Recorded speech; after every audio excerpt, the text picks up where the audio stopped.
Jadi kalau zikir itu sudah kuat dalam diri kita, ya sudah menghadirkan esensi zikir dalam diri kita, yang dilihat semuanya itu semua anugerah Allah Subhanahu wa taala.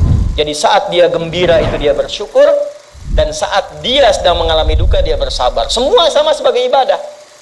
Semakin kenal, semakin dekat, semakin mudah. Kadang belum minta sudah diberi. Ada yang orang belum berucap, Allah sudah berikan. Sehingga ketika menghadapi masalah yang sama, ringan, bukan gak punya masalah, akan dihadapi, diringankan oleh Allah.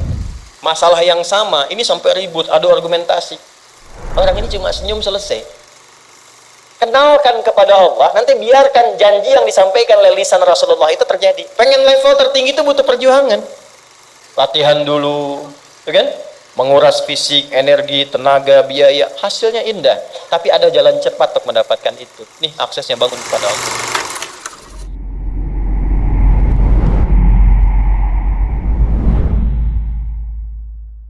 Nih Pak, indahnya begini Pak. Maaf ya. Lihat istri itu, ingat Allah. Lihat anak, ingat Allah. Ibu lihat suami, ingat Allah. Kalau melihatnya begitu, maka substansi berumah tangga itu nikmat rasanya, dan tanggung jawab itu melekat pada diri kita untuk terjaga dalam kebaikan. Ya. Saya nitipkan handphone saya ke antum, dan antum tahu itu punya saya. Ya, dan Anda mencintai saya misalnya, ta'zim di situ. Mungkin nggak handphone itu ditempatkan di tempat yang tidak baik? Mungkin nggak Anda taruh di lantai begitu saja? Demi Allah saya katakan, mungkin Anda akan mencari tempat terbaik, disimpan di situ, dirapi-rapikan, dilap-lap, karena Anda merasa itu punya saya yang dititipkan pada Anda. Manusia saja bisa Anda perlakukan demikian. Bagaimana ketika Anda melihat anak itu amanah Allah, yang Anda sebagai orang tuanya akan ditanya di kemudian hari. Maka kalau mau bersikap yang nggak enak itu, nggak bisa Pak kita lakukan. Mau bentak tuh nggak bisa. Mau marah tuh ditahan-tahan. Ya. Dan itu dijaga. Lihat istri sebagai amanah Allah itu beda caranya dengan hanya melihat kemanusiaannya saja. Istri melihat suami sebagai amanah Allah akan lain. Ya. Makanya akan selalu sempat dan optimal merawat istri sendiri dibandingkan lihat-lihat istri orang. Begitu sebaliknya. Ibu pun tidak harus berharap, kenapa ya suami saya nggak seperti Ustadz? Harapan yang sia-sia. Sudah ada turunan hikmahnya. Nah itu ada latihannya. Latihannya apa? Alladzina yadhkurunallah, zikir. Jadi kalau zikir itu sudah kuat dalam diri kita, ya sudah menghadirkan esensi zikir dalam diri kita, yang dilihat semuanya itu semua anugerah Allah Subhanahu wa taala. Jadi saat dia gembira itu dia bersyukur, dan saat dia sedang mengalami duka dia bersabar. Semua sama sebagai ibadah. Ajaban li amril mu'min. Kalau sudah seperti itu, kata Nabi, perkara hidupnya mengagumkan, gak ada keluhan. Itu latihannya zikir. Nah, zikir ini di Quran diturunkan dalam bentuk yang pokok berupa amalan ritual. Karena itulah semua bentuk amalan ritual disebut dengan zikir. Jadi kalau kita ingin hadirkan sifat tadi, maka cara pertama tingkatkan ibadah ritual. Salat. Apalagi? Al-Quran. Saya ambil dua dulu lah, supaya nggak banyak-banyak dulu. Yang pokok salat, yang kita lakukan tiap hari. Tinggal kuantitas dan kualitas kita tingkatkan. Maaf, lihat sini baik-baik. Salat, itu di Al-Quran disebut dengan zikir. Dalilnya Quran surah ke-20, ayat ke-14. Dan langsung disarikan dengan fungsi ibadah.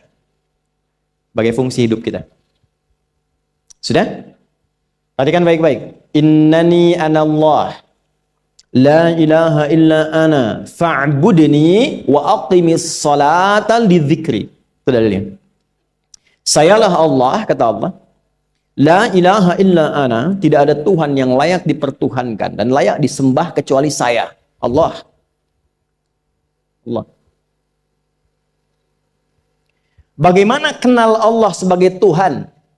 Ya, yang layak disembah, yang harus dipertuhankan, kenalnya bagaimana? Mendekatnya bagaimana? Fa'budni, sembah saya supaya kamu kenal saya, dekat dengan saya, tahu saya.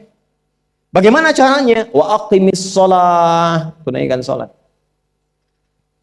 Jadi kalau pengen dekat dengan Allah, terkoneksi kepada Allah, tersambung, punya sifat tawakal yang kuat, nih tingkatkan sholatnya, tambah. Makanya tiap hari kita sholat 5 waktu itu untuk membangun konektivitas dengan Allah. Sebab kalau sudah dekat, aksesnya pun terbuka semua. Itu maksudnya. Anda dekat dengan pimpinan, akses di perusahaannya kan mudah untuk diakses. Ya kan? Kita punya kenalan yang kuat, yang punya sesuatu, aksesnya mudah dibuka. Kita kenal Allah dan dekat dengan Allah, apa yang sulit bagi Allah. Dan ini kita yakin. Nah sekarang Allah kasih jalan. Coba lihat orang-orang dulu, ya. Mereka ketika akan melatih dirinya untuk tersambung kepada Allah, sholat semua, termasuk para nabi, rasul. Tapi dahsyatnya, ketika ada apapun dalam kehidupannya, yang sulit Allah mudahkan. Minta langsung dikabulkan. Dan sangat luar biasanya, seringkali terjadi mintanya lewat sholat. Nabi Zakaria itu kan dihukumi istrinya oleh medis itu menopause dan mandul. Maaf, nggak mungkin punya keturunan. Kapan mintanya? Dalam sholat. Mohon sama Allah. Dan itu dikabulkan. Dan diabadikan di Quran dengan surah yang sama, Ali Imran ayat 38 sampai 39. Hunalika da'a Zakaria rabbah qala rabbi habli min ladunka dzurriyyatan thayyibah innaka sami'ud du'a. Ya Allah, mereka mengatakan aku nggak mungkin punya keturunan. Mereka mengatakan istriku punya keterbatasan. Maka aku memohon kepadamu yang tidak punya batas dalam pemberian. Engkau yang maha mendengar. Kalau kepada yang maha mendengar doa saya tidak dikabulkan, mohon tunjukkan kepadaku lewat sholat ini ya Allah, dengan cara apa lagi dan kepada siapa aku mesti memohon. Itu nggak nunggu lama, permohonan selesai turun jawaban ayat 39-nya. Fanadatul malaikatu wa huwa qa'imun yusalli fil mihrab. Turun malaikat mengabarkan engkau dapat kabar gembira akan punya anak, langsung namanya dikasih Allah Yahya. Annallaha yubasyiruka bi Yahya. Artinya hidup yang mustahil menurut manusia, lahir dari rahim seorang perempuan, maaf, yang divonis monopause dan mandul, bayi yang hidup, kata Allah nggak ada yang mustahil, lahir dan terjadi itu. Yahya, John, lahirlah. Kapan terjadinya? Saat sholat. Karena itu saat dipanggil sholat, itu isinya tuh kan doa semua. Silakan ngecek, isinya doa semua. Dari mulai takbir, sujud sampai salam, isinya doa semua. Dan itu konektivitas kita dengan Allah, minta. Kapan itu bisa terkabul dengan cepat doanya? Kapan selesai urusan kita? Kalau koneksinya bagus. Makanya disebutnya zikir, yang terhubung, yang nyambung. Semakin kenal, semakin dekat, semakin mudah. Kadang belum minta, sudah diberi. Ada yang orang belum berucap, Allah sudah berikan. Sehingga ketika menghadapi masalah yang sama, ringan. Bukan nggak punya masalah. Akan dihadapi, diringankan oleh Allah. Masalah yang sama, ini sampai ribut, adu argumentasi. Orang ini cuma senyum, selesai. Betapa banyak masalah kecil diargumentasikan jadi besar. Akhirnya problem. Tapi tidak sedikit masalah besar dihempaskan di atas sajadah. Ketika koneksinya dengan Allah itu kuat, tiba-tiba hilang seketika. Selesai. Makanya Nabi Yakub kalau punya masalah, yang beliau lakukan apa? Dia bentangkan sajadahnya, dia sholat, dia mohon kepada Allah. Itu dilestarikan di Quran surah ke-12 Yusuf ayat ke-86. Aku tuh kalau sedang punya masalah apapun, ya aku bangun konektivitas dengan Allah. Innama ashku bathi wa huzni ila Allah. Saya curhatnya cuma sama Allah. Ini Pak, ini bagian pertama. Jadi kalau ingin semakin kuat, sampai ada masalah diringankan, mau kerja dibukakan pintunya, itu ada jenisnya. Yang pokok ada 5 waktu, 17 rakaat. Yang detil itu ada pada sunnahnya. Dan itu hebatnya dalam Islam. Dijelaskan caranya, disebutkan tujuannya, dan diterangkan hikmahnya. Contoh. Kita sekarang jam berapa?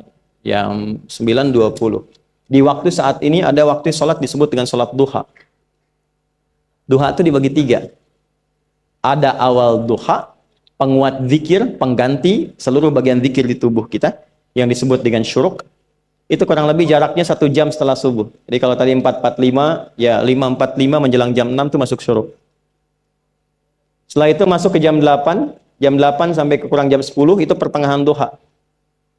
Pertengahan duha. Apa fungsinya? Di antaranya mempermudah rizki. Di antaranya. Bilangannya berapa? 2 sampai 4 rakaat bisa dikerjakan. Ya, dan harapannya apa? Bukan pada rizkinya. Ya, jadi jangan sampai motifnya cuma sekedar keduniawi, kurang tepat.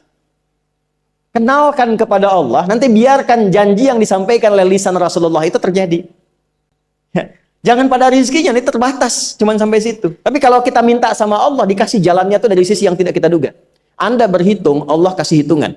Anda tak berhitung, Allah kasih apa yang tidak pernah Anda hitung sebelumnya. Itu poinnya.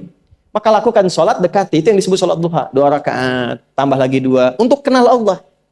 Kalau sudah merasakan dekat, sudah nyaman, sudah enak, muncullah kemudian kesan dalam hati. Terserah Allah mau kasih berapa.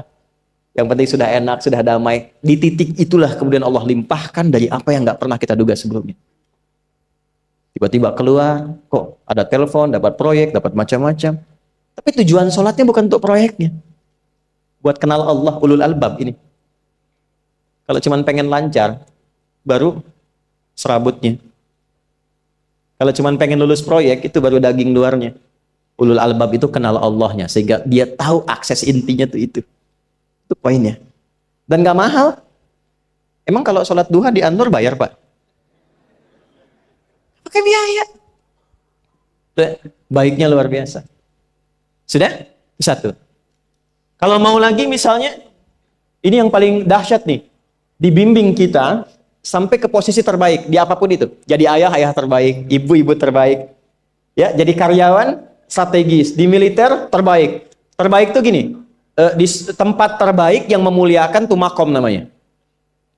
Makanya kuburan sering disebut makam kan? Ya kan? Maksudnya apa? Maksudnya Anda selama hidup berkaryalah yang baik, ibadah yang benar, sehingga Anda wafat pun terhormat. Ya, kata makom itu pertama kali di Al-Baqarah ayat 125, makom Ibrahim. Ya. Ketika Allah sampaikan dalam Al-Qur'an, didapatkan di situ makom Ibrahim, wa idh ja'alna al-baita mathabatan lin-nasi wa amna wattakhidhu min maqami Ibrahim. Makanya kalau kita tawaf, itu dari mulai Hajar Aswad kan sampingnya dekat sekitar 5 meter ada makom Ibrahim kan? Itu tapak kaki pertama beliau meninggikan pondasi Ka'bah, dan di situ diabadikan kemuliaannya sampai beliau wafat. Dikenal sampai sekarang. Ya, setelah sekian abad. Jadi kalau kita ingin terhormat dan masih dikenang sampai kapanpun, itu makom namanya. Tapi ada cara yang lebih hebat. Anda di posisi itu, lawan pun mengakui memang Anda yang pantas ada di situ. Itu namanya makom mahmuda. Makom mahmuda. Siapa yang bikin urutan 100 tokoh paling berpengaruh di dunia? Siapa? Saya tanya, yang nulis siapa namanya? 100.000? 200.000? Dia mencari langsung di Google tuh. Lambat mas, waktu habis.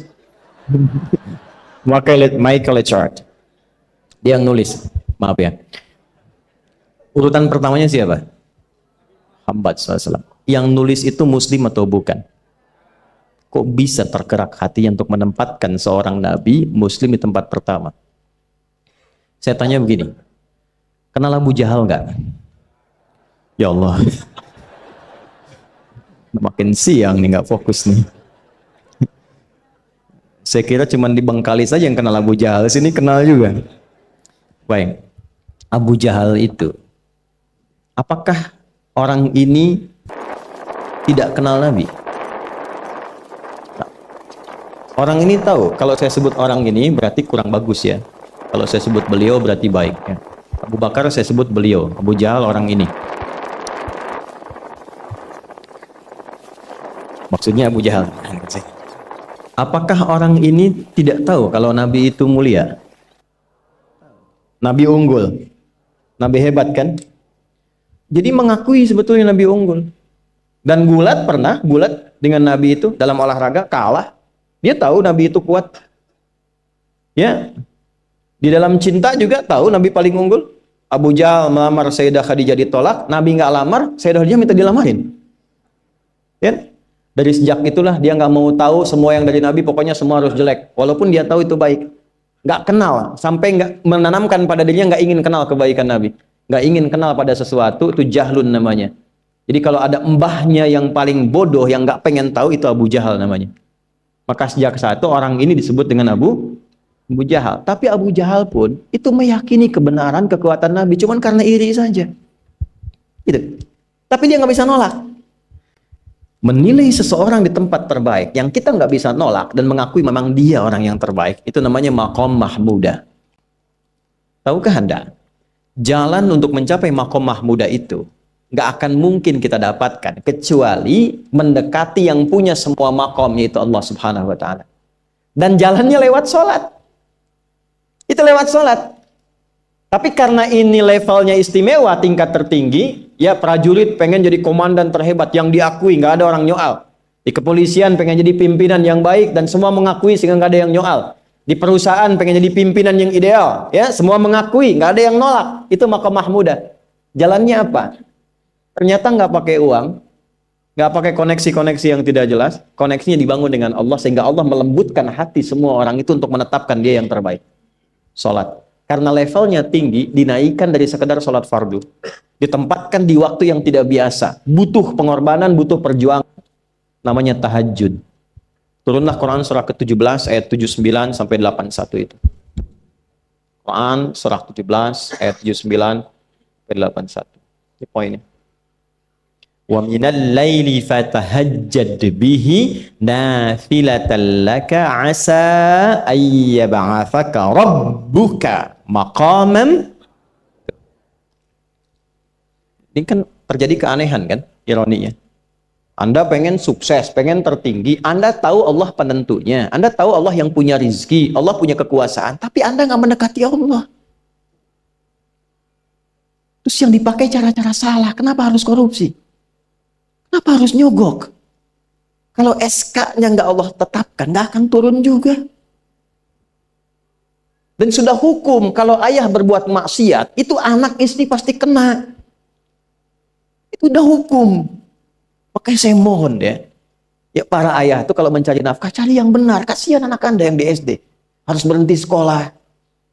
Maaf, bukan anak Anda, maksudnya anak orang lah. Kenapa harus korupsi?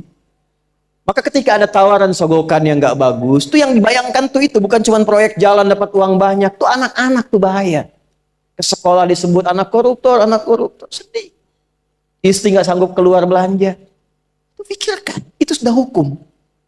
Sudah hukum. Anak juga begitu. Kalau mau berperilaku, ingat orang tua. Sebab ketika tidak baik, orang tua pasti kena. Anak di sekolah berantem, yang dipanggil siapa? Orang tuanya. Itu selalu terikat. Di rumah tangga itu selalu begitu. Karena nafas itu terikat. Semua saling mengikat. Babnya itu jelas. Nah, balik ke sini. Kalau ingin tingkat yang tertinggi, dekati pemiliknya Allah. Ini. Makanya tuh harus punya itu. Itu ringan kalau sudah punya itu tuh Allah. Saya punya Allah. Saya mau apa? Takut hidup. Nabi ditodong pakai pedang. Siapa yang menyelamatkan Muhammad sekarang? Ringan Nabi jawab, Allah. Jatuh pedang. Dibalik, kamu siapa yang menyelamatkan kamu? Bingung. Dan punya Allah itu luar biasa. Nah, ini yang harus tanamkan pada jiwa. Punya Allah sebagai Tuhan. Kalau sudah dekat, kenal, baik dengan itu, akses mudah semua.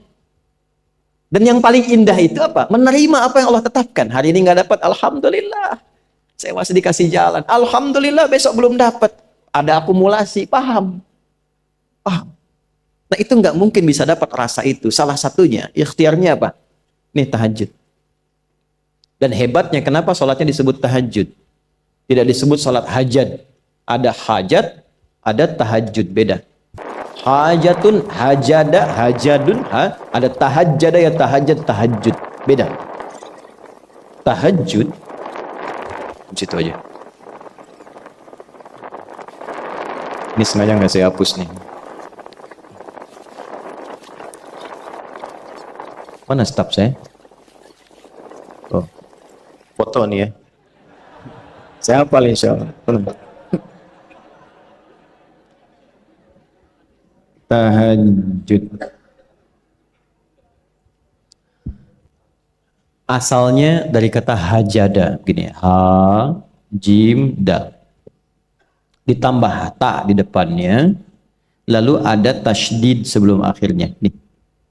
Ini akarnya 3 huruf, ha, jim, dal. Hajada itu asalnya bangun dari tidur malam. Tidur dulu, lalu bangun setelah itu. Itu hajada. Pelan-pelan. Paham sampai sini? Kita teruskan. Kalau kita ingin berusaha untuk bangun, mengoptimalkan diri untuk bangun, maka tambahkan tak di depannya. berusaha untuk mendapatkan atau mencapai sesuatu. Kalau yang kita akan lakukan itu tidak mudah, nggak gampang bangunnya, sehingga butuh rencana, butuh persiapan, ya kan? Maka tambahkan tasydid sebelum huruf akhirnya. Dari kata syiddah, apa yang mau dikerjakan ini nggak mudah. Memang pengen bangun itu jam 3. Tapi kan nggak tiba-tiba ujuk-ujuk bangun jam 3, belum tentu. Ya kan? Kita harus rencanakan dulu supaya bisa bangun, saat bangun tuh siap, bukan cuman bangun. Bangun jam 3, salatnya 4:30, ya kan jauh. Maka untuk bangun jam 3 itu butuh persiapan, nih syiddah. Maka rencanakan, pasang alarm 3 kali. Misal yang ikhtiarnya jam 2, jam 2.15, jam 2.30. Alarm jam 2 untuk mematikan alarm yang kedua. Gitu kan? Yakin saya Anda kalau pasang alarm malam tuh nggak satu, yakin? Bangun, ceklek, mati. Minimal ingat akan ada alarm berikutnya kan? Nah, itulah tak. Allah itu sudah tahu modus-modus kita itu. Karena alim maha mengetahui. Detailnya kan kita lakukan kan Allah sudah tahu. Alarm yang kedua membangun kesadaran paripurna. Peringatan kedua. Kalau pengen bangun, enggak tertidur. Maka ketika sampai pada alarm ketiga, sudah sadar kita. Oh. Papa Bu, alhamdulillah. Lebih baik telat daripada enggak sama sekali. Bangun. Nah, ini. Kalau kita tarik ke implementasi hidup, pengen level tertinggi itu butuh perjuangan. Latihan dulu, kan? Menguras fisik, energi, tenaga, biaya. Hasilnya indah. Tapi ada jalan cepat untuk mendapatkan itu. Nih aksesnya bangun kepada Allah. Gitu. Kalau kita tingkatkan ini, itu luar biasa. Jadi itu. Jadi. Nah, kalau ini terus ditingkatkan, terus tingkatkan, nanti membangun value yang terasa. Ada nilai-nilai yang terasakan, kita merasa lebih dekat dengan Allah. Yang biasanya tadi dipanggil azan baru ingat sekarang, baru selesai subuh udah ingat isya. Nanti isya bagaimana, gitu kan urutkan. Tapi tetap zuhur juga, zuhur, asar, maghrib, isya. Waktunya kenal jam berapa. Bahkan dipetakan, saya nanti akan ke sini, masjid yang terdekat di situ. Jadi lihat peta itu, ya lihat peta jalan. Saya nggak sebut nama supaya nggak endorse. Itu lihat peta jalan, itu dia petakan. Saya akan sampai di situ jam berapa, durasinya berapa, masjidnya di mana. Kalau tertinggal di situ, di sini saya sholat Jumatnya. Sampai ke situ. Nah, value yang membuat kita semakin meningkat dekat dengan Allah itu takwa namanya. Takwa. Disebutkan sebanyak 240 kali dalam Al-Quran. Nah, intinya itu ini nih. Jiwa takwanya. Kalau ini sudah ada, Allahu Akbar. Silahkan Anda keluarkan semua kata-kata takwa di Quran. Tidak ada kecuali yang indah semuanya. Quran surah 65. 65 itu babnya bab tolak. Surahnya At-Tolak. Tolak itu persoalan terbesar di rumah tangga. Nggak akan bisa terjadi yang demikian itu kalau ada takwa di dalamnya. Nyambung. Kalaupun mesti terjadi, itu spirit takwa mengarahkan pada yang terbaik.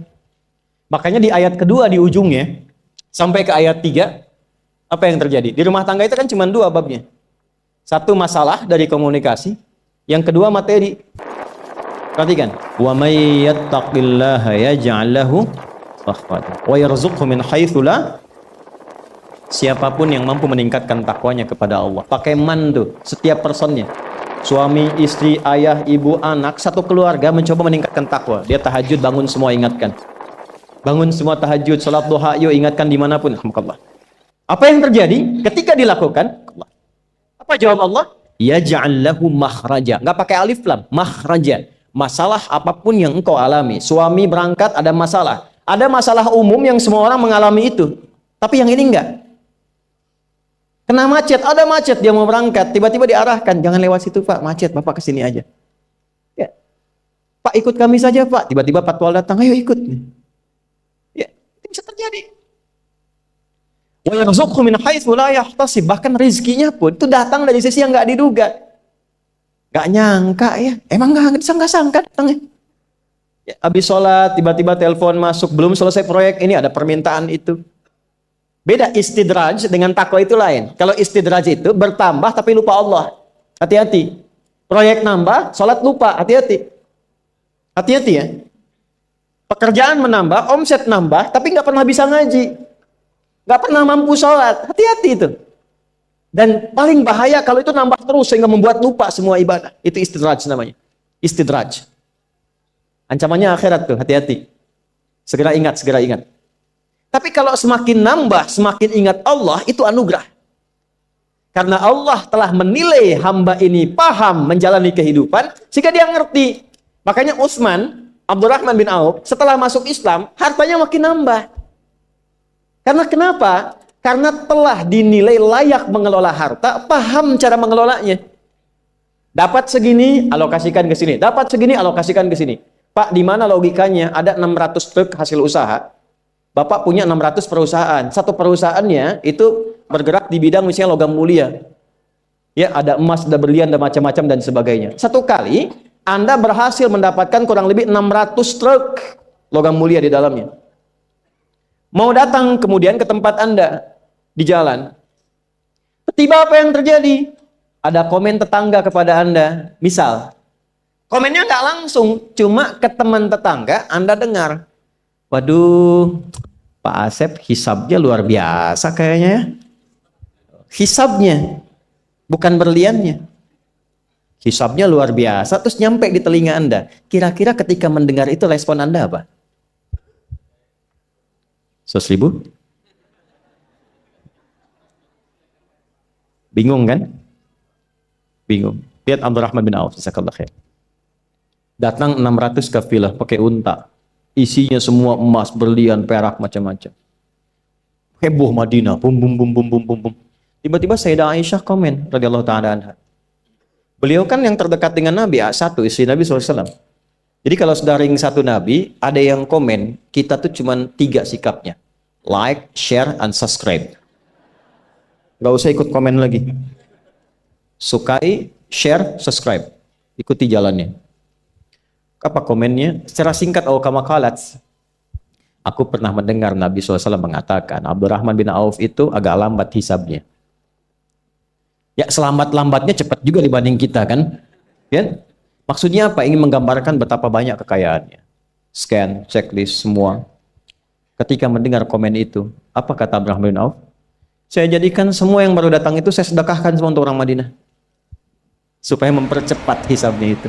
Saya sedekahkan semua. Bisa nggak begitu?